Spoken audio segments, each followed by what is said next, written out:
নমস্কার বন্ধুরা, কেমন আছো তোমরা? আশা করি তোমরা সকলেই খুব ভালো আছো। আমি আর সায়ন্তিক দুজনেই খুব ভালো আছি।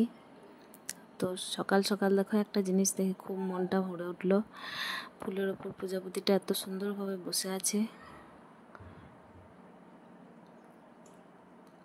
আর নিজের গাছে ফোটানো ফুলে যদি এইভাবে প্রজাপতিরা আসে, দেখতে খুব ভালো লাগে। দেখো হাত দিলেও চলে যাচ্ছে না।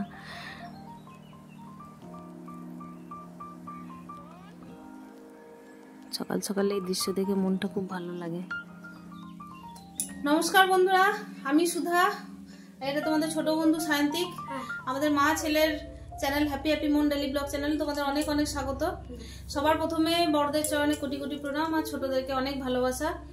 আমাদের দুজনের সারাদিনের কিভাবে দিনগুলো কাটাই সেইগুলোই তোমাদেরকে ব্লগ ভিডিওর মাধ্যমে তুলে ধরার চেষ্টা করছি। তো চ্যানেলটা আমার একদমই নতুন, যারা আমার ব্লগে আজ প্রথম ভিজিট করছো তাদের উদ্দেশ্যে বলি, তারা প্লিজ আমার চ্যানেলটা সাবস্ক্রাইব করে নিও। ভালো লাগলে লাইক করো, কমেন্ট করো, শেয়ার করো। তো সারাদিনে কি করছি তোমাদের সাথে সেগুলো ছোট ছোট ক্লিপের মাধ্যমে ব্লগ ভিডিও দেখানোর চেষ্টা করি। তো চলো। আর এখানে দেখো আমি গোপালকে স্নান করিয়ে দিয়েছি। নিজে স্নান কমপ্লিট করে সায়ন্তিককে ঘুম থেকে উঠিয়ে গোপালকে স্নান করিয়ে দিয়েছি। ওর গয়না যা যা আছে সেগুলো একটু একটু করে পরিয়ে দিচ্ছি। গরমের মধ্যে খুব বেশি ওকে পরাই না, হালকার মধ্যে যেগুলো সেগুলোই পরানোর চেষ্টা করি, যেটুকু না করলে নয়। আর এখানে দেখো গোপালকে আমি কোনো ঘাগরা পরাইনি, ওকে একটা গেঞ্জি প্যান্ট পরিয়ে দিয়েছি। রাত্রিবেলায় সমস্তটাই খুলে দিই গরমের মধ্যে। ওকে ওর সাজ কমপ্লিট, খুব বেশি কিছু করলাম না, এটুকুই ডেলি পরে থাকে। ওর বাঁশিটা ধরিয়ে দিলাম, একটা ছোট্ট মতো বাঁশি আছে ওর পছন্দের, সেটা পরিয়ে দিলাম। তারপর দেখো একটা আতর আছে, সেটা ওকে মাখিয়ে দিচ্ছি, একটা চন্দনের আতর। গন্ধটা বেশ ভালো, স্নানের পর দিলে বেশ মনটাও ভালো থাকে। আমারও মনটা ভালো থাকে, হয়তো গোপালেরও মনটা ভালো থাকে। তো ওকে এটা দিয়ে দিলাম, এটা খুব পছন্দের, মানে আমার নিজের পছন্দ অনুযায়ী ওর পছন্দগুলো বোঝার চেষ্টা করি। তো যাই হোক, ওর সাজ কমপ্লিট। সকাল সকাল ওর দেখো মুখটা দেখে মনটা ভালো হয়ে যায়, হাসি হাসি মন। এখানে চন্দন বেটে নিচ্ছি, চন্দনের ফোঁটা দিয়ে দেবো একটু, তারপর ওকে ভোগ লাগিয়ে দেবো। তো চলো পুজোটা আমি সেরে ফেলি। এই যেখানে চন্দন বাটা কমপ্লিট, ওকে চন্দনের ফোঁটাটা লাগিয়ে দিচ্ছি। সকালবেলায় এইভাবেই প্রত্যেক দিন দিনটা শুরু হয়, তাই প্রত্যেক দিনের ক্লিপ তো সম্পূর্ণ দেখানো সম্ভব হয় না। এখানে দেখো আয়না দেখিয়ে দিলাম ওকে, সাজগোজের পর ওকে রেডি করিয়ে আয়নাটা ওকে দেখাই, কেমন ওর ভালো লেগেছে কিনা সেটা দেখানোর জন্য। আর এদিকে আমার রান্না বান্না পুরো কমপ্লিট। সায়ন্তিককে আমি ডিম আনতে পাঠিয়েছিলাম পাশের বাড়ির বৌদিদের ওখান থেকে, তো খাওয়া দাওয়াটাও সেরে নেব। আর এদিকে দেখো আমি দুপুর টাইমে এসেছি, মানে রান্না কমপ্লিট হয়ে গেছে, খাওয়া দাওয়া কমপ্লিট হয়ে গেছে। তারপর সায়ন্তিককে একটু ঘুমানোর জন্য গেছে, ওর ঠান্ডা লেগেছে, শরীরটা ভালো নেই। আর আমি এদিকে আমার টুকটাক যেগুলো কাজ, ভাবলাম আজকে রান্নাও হয়ে গেছে, খাওয়া দাওয়াও প্রায় 1টার মধ্যে কমপ্লিট। তো কাঠমিস্ত্রি কাজ করে গেছে, চারিদিকে নোংরা হয়ে আছে, তাই আমি বাড়ির টুকটাক যেগুলো যতটুকু পরিষ্কার করা সেটুকু পরিষ্কার করে নেব। হ্যাঁ, পরিষ্কার করতে করতেই তোমাদের সাথে গল্প করব। এখানে দেখো ভাতটা ছিল অল্প, এদিকে আমি তরকারিও অল্প ছিল, ফ্রিজের মধ্যে হালকা খাবারগুলো ভরে দিয়েছি। তো যা দিনের বেলা থাকবে করে নিচ্ছি রান্নার পর থেকে রাত্রে কিছু প্রথমে স্কচ ব্রাইট দিয়ে দেবো, ভাতই খাবে। চলো আমি গ্যাসটা সেরে ফেলি, ঘষে নিলাম। এই ওভেনটা তো আমি বলেছি যে আমার পাশের বাড়ির এক দাদা গ্যাস সারে, তার ওভেনটা আমারটা খারাপ হয়ে গেছিলো, মানে খারাপ ঠিক না, দুটো 3 বার্নার ওভেন, তো পুরোপুরি কাজ হচ্ছিল না আরও দুটো ওভেন ভালোভাবে, তো সারতে দিয়েছিলাম, সেরে আমাকে দিয়ে গেছে, এখনও তার লাগানোর সময় হয়নি। তো এই তার ওভেনটাতে আমার রান্না চলছে এতদিন থেকে। আর এই ওভেনটা আমার ইউজ করতে সুবিধাও হচ্ছে, যেহেতু হাতে উঠিয়ে আমি পরিষ্কার করতে পারছি চট করেই। আর আমার ওভেনটা প্রচণ্ড ভারী, তাই আমি পরিষ্কার করতে পারি না সেভাবে। তো চলো গ্যাসের ওভেনটা এভাবে আমি মুছে পরিষ্কার করে নিই। তারপর যেহেতু তাড়াতাড়ি রান্না বান্না কমপ্লিট হয়ে খাওয়া দাওয়া কমপ্লিট হয়ে গেছে, আজ 9:45টার মধ্যে আমার সকালে রান্না হয়ে গেছে। আর এদিকে সায়ন্তিকের শরীরটা খুব একটা ভালো নেই, দুজনেরই শরীরটা আজকে একটু খারাপ, মানে ঠান্ডা লেগে গেছে দুজনের। ওর একটু বেশি লেগে গেছে, ও প্রচণ্ড ঘেমে ঠান্ডা লাগিয়ে ফেলেছে, ফুটবল খেলে একটু, সেই জন্য ঠান্ডা লাগিয়ে ফেলেছে, কিন্তু ও খেলতেও ছাড়বে না। যাই হোক, বাচ্চা তো, বাচ্চাদের শরীর খারাপ হলে ওরা কিছু মনে করে না। তো রাত্রিবেলায় দেখছি হাঁচি দিচ্ছে, এখন দেখছি একটু বেশি হাঁচি দিচ্ছে, কাশিও হচ্ছে, নাক ঝরছে।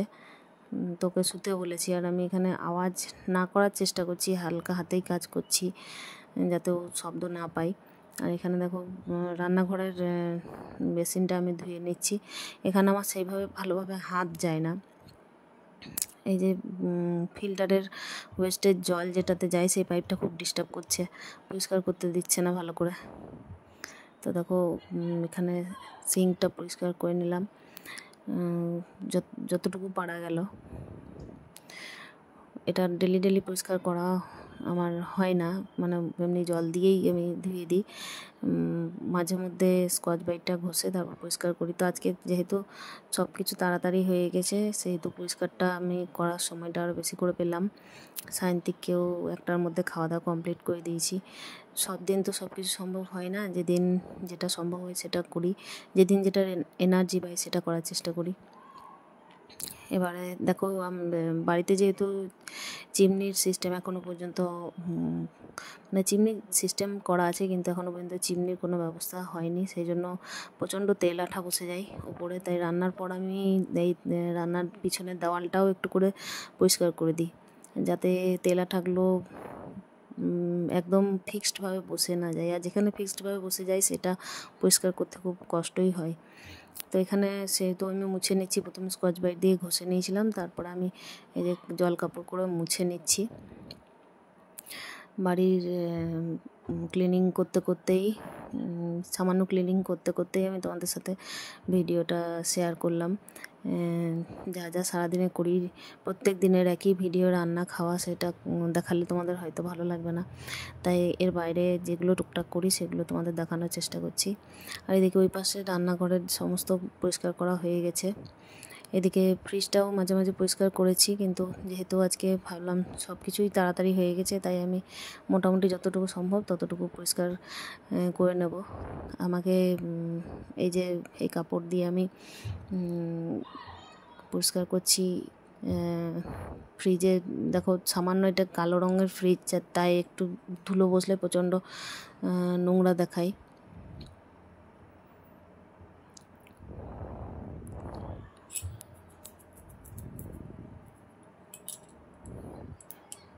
যেহেতু কাঠমিস্ত্রি কাজ চালাচ্ছে, তাই যখন ড্রিল করছে দেওয়ালে তখন প্রচণ্ড পরিমাণে ধুলো বসছে জায়গাগুলোই, দেখতেই পাচ্ছ।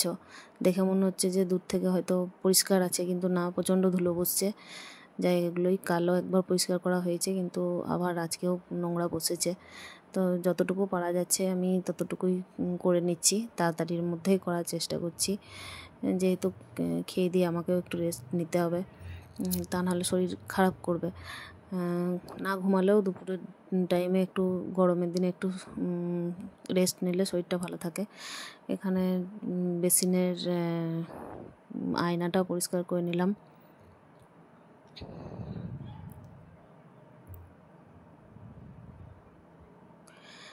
এই যে গ্যাসের যে ওভেনের উনুনগুলো আছে সেগুলোকে আমি বাইরে বের করে দেবো। বেসিনটা প্রচণ্ড পরিমাণ নোংরা বসে, হালকা কালার, সেই জন্য প্রচণ্ড পরিমাণ নোংরা হয়। কিছুদিন পর মানে 1-2 দিন ছাড়া এত নোংরা বসে যায় যে দেখে খুব মানে বাজে লাগে। এটা একদম চোখের সামনেই, এই জন্য জিনিসটা ভালোও লাগে না। তো আমি একটু করে স্কচ ব্রাইট দিয়ে পরিষ্কার করে দিই, মানে হ্যান্ড ওয়াশটা চোখের সামনে থাকে ওই হ্যান্ড ওয়াশটা দিয়েই আমি পরিষ্কার করে দিই। এই দেখো পিছনে জানলাটা আমি খুলতে পারলাম না, টান পড়লো হাতে, সেই জন্য আমি পিছনের দরজাটা দিয়েই আমি যা বেসিনের মুখে আটকে ছিল সেটা ফেলে দিলাম। স্কচ ব্রাইটটা ঘষে আমি বেসিনটা পরিষ্কার করে দিলাম। এরপর জল দিয়ে আমি ধুয়ে দেবো।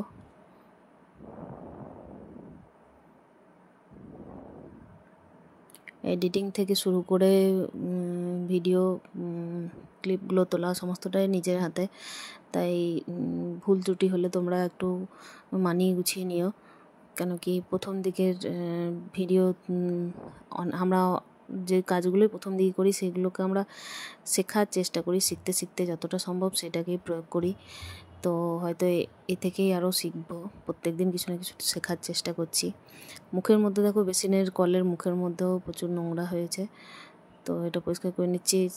যেহেতু সাদা কালার, আর আমাদের এখানে বাচ্চারা প্রত্যেক দিন ফুটবল খেলে, তাই জানলা দিয়ে প্রচণ্ড পরিমাণ ধুলো ঢোকে, আর আমাদের চারিদিকে দরজা জানলা, সেই জন্য আমাদের বাড়িতে ধুলোটা একটু বেশিই হয়। আর একতলা বাড়ি, সেই জন্য চারিদিকটা খোলাই থাকা, নিচের ধুলোগুলো বাড়িতে ঢুকতে সুবিধা হয়, ধুলোগুলো ঢুকতে আর কি বাড়িতে সুবিধা হয়। তো যাই হোক আমি পরিষ্কার করে নিলাম।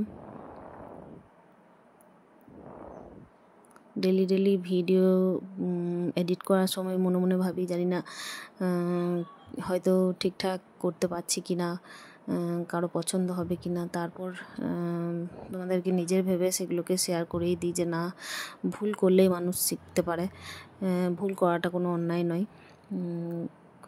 ভুল হলে তবে মানুষ নিজের ভুলটা দেখে তারপর নতুনভাবে সেই ভুলটা সংশোধন করে শেখার চেষ্টা করবে।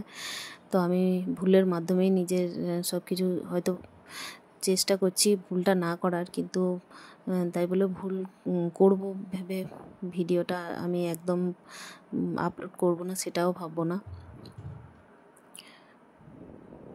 প্রথম দিকে অসুবিধা হয়তো অনেকেরই হয়, আর আমি একদমই নতুনভাবে শিখছি, তাই আমার একটু অসুবিধা হচ্ছেও। নিজে থেকে ক্যামেরা ধরা, তারপর নিজে থেকে এডিট করা, কাজের ফাঁকে বাচ্চা মানুষ করার ফাঁকে, এইভাবেই চলছে।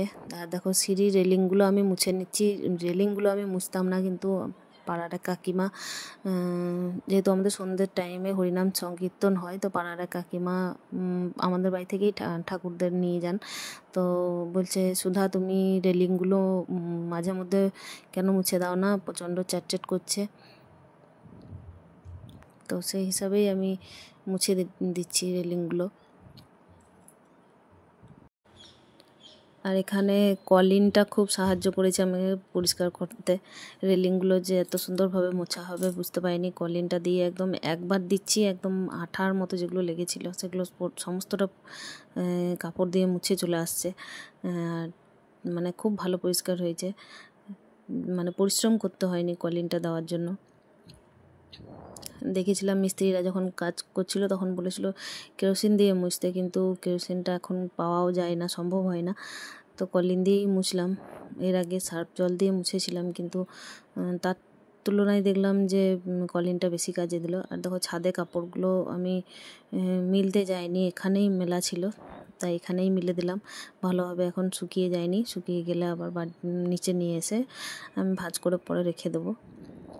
তো এখানে আবার কাপড়গুলো আবার মিলে দিলাম। ওপরে সিঁড়িটা মোছা হলো, এবারে নিচের সিঁড়ি চলে এসেছি। নিচের সিঁড়িটা দেখছি তুলনামূলক বেশি নোংরা হয়েছে, যেহেতু নিচের দিকেই ইউজটা বেশি হয়, নিচের দিকে ধুলোটা বেশি পড়ে। নিচের সিঁড়ি পর্যন্ত, মানে নিচে ঠাকুর ঘর আছে, সিঁড়ির মধ্যেই ঠাকুর ঘর আছে, একটা সিঁড়ি উঠলেই ঠাকুর ঘর, তো সেই জন্য ওখানে ব্যবহারটা বেশি হয়, তাই সিঁড়িটা বেশি নোংরা হয়েছে, সিঁড়ির রেলিংগুলো আর কি। তো সিঁড়ির রেলিংগুলো আমি এখানেও মুছে নিচ্ছি। সত্যি করেই কলিনটা দেওয়ার জন্য দেখছি যে একদমই পরিশ্রম করতে হলো না, আমি একটু তাড়াতাড়ি করতে ফেললাম, মানে স্পিডটা আমি একটু বাড়িয়েই রেখেছি, কিন্তু আমি চেষ্টাও করছি একটু তাড়াতাড়ি কাজটা করার। এদিকে সায়ন্তিকের শরীরটা দেখছি ভালোই খারাপ করছে, ও কাশি দিচ্ছে দেখছি বারবার। দেখি যদি বাড়াবাড়ি কিছু বুঝি তাহলে আমি ডাক্তারের কাছে নিয়ে যাব, ওর 2 দিনের মাথায় জন্মদিন আছে, শরীরটা এখন খারাপ হলে পরে জন্মদিনে আমার মনটা ভালো লাগবে না। তো আমার মোছা প্রায় কমপ্লিট, ওপরটা একটু বাকি ছিল, সেটা মুছে নিলাম। এবার আমি মোছা কমপ্লিট হয়ে গেলেই একটু নিজেও রেস্ট করব, কেন কি রেস্ট না করলে রাত্রিবেলায় আর রাঁধতে পারবো না কিছুই। তো দেখো এখানে আমার মোছা কমপ্লিট হয়ে গেছে। এবার আমি নেমে পড়বো, নেমে এবার সায়ন্তিককে একবার দেখবো কি করছে, তারপর এরপর আমিও দেখো শুয়ে পড়েছি। আমি নিচে আমার বিছানা রেডি করে শুয়ে পড়েছিলাম। আর বিকাল টাইম দেখো সায়ন্তিকরা মাঠে খেলা করছে, একটু ঘুম থেকে উঠেও খেলা করছে। বললাম না, শরীর একটু অসুস্থ থাকলেও খেলা করবে। তো যাই হোক, বাচ্চাদের একটু খেলতে না দিলেও নয়। ও ফুটবল খেলতে খুব ভালোবাসে, খুবই ভালোবাসে, মানে ফুটবল খেলতে। আর দেখো পাশে এই যে ক্লাবটা দেখতে পাচ্ছ, এখানে প্রত্যেক দিন কিছু না কিছু শেখানো হয়। আজকে নাচ শেখানো হচ্ছে। তো আমি বিকাল টাইমে একটু ছাদে এসেছিলাম, ছাদে বাচ্চাদের এসে খেলাগুলোই দেখি আমি। তো এই দেখো এখানে আমি বিকালে সমস্ত বিছানাগুলো একবার নামিয়ে পরিষ্কার করবো বলে সব নামিয়েছিলাম। আর এখানে বইগুলো, টেবিলে বইগুলো নামানো ছিল। ও বই একদম পরিষ্কার করে রাখে না, পরিষ্কার করে দিলেও আবার ওলট পালট করে দেয়। সায়ন্তিকের এত পরিমাণ বই হয়ে গেছে যে বইগুলো মানে রাখার জায়গা হচ্ছে না। এই কারণে ও 3.5 বছর থেকে, যখন থেকে পড়াশোনা আরম্ভ করেছে, তখন থেকে বই খাতাগুলো বছরের পর বছর বাড়তেই চললো। পাশে দেখতে পাচ্ছ একটা লাল সাদা আলমারি আছে, সেখানেও প্রচুর বই রাখা আছে। তো আমিও বইগুলো গুছিয়ে রাখছি, ছোটোবেলাকার স্মৃতি যেহেতু, এগুলো তো এখনকার, কিন্তু যেগুলো পুরনো বই সেগুলো আরও প্রচুর পরিমাণে জমে আছে। তো সেগুলো আমি আর বিক্রিও করে দিইনি বা ফেলেও দিইনি, আমি ঠিকভাবে যত্ন করে রেখে দিয়েছি। ছোটোবেলায় যে স্মৃতিগুলো থাকবে সেগুলো আমি চোখে দেখে শান্তি পাবো, সেই জন্যই। দেখো আমি কাজ করতে করতে তোমাদের সাথে অনেক গল্প করে ফেললাম। সায়ন্তিককেও ওয়ার্নিং দিলাম যে বই খাতাগুলো আমি গুছিয়ে রাখছি, তুমি যেন ঠিকভাবে রাখবে। ব্লগটা হয়তো অনেকটাই বড় হয়ে গেল। তো বন্ধুরা, আমার ব্লগটা কেমন লাগলো কমেন্টের মাধ্যমে যেন অবশ্যই জানাবে। ভালো লাগলে লাইক করো। তোমাদের ভালোবাসা আর সাপোর্টের আমার খুব প্রয়োজন। তো ব্লগটা আর আমি না বাড়িয়ে এখানেই ব্লগটা আমি আমার শেষ করলাম। সকলে ভালো থেকো, সুস্থ থেকো, সাবধানে থেকো।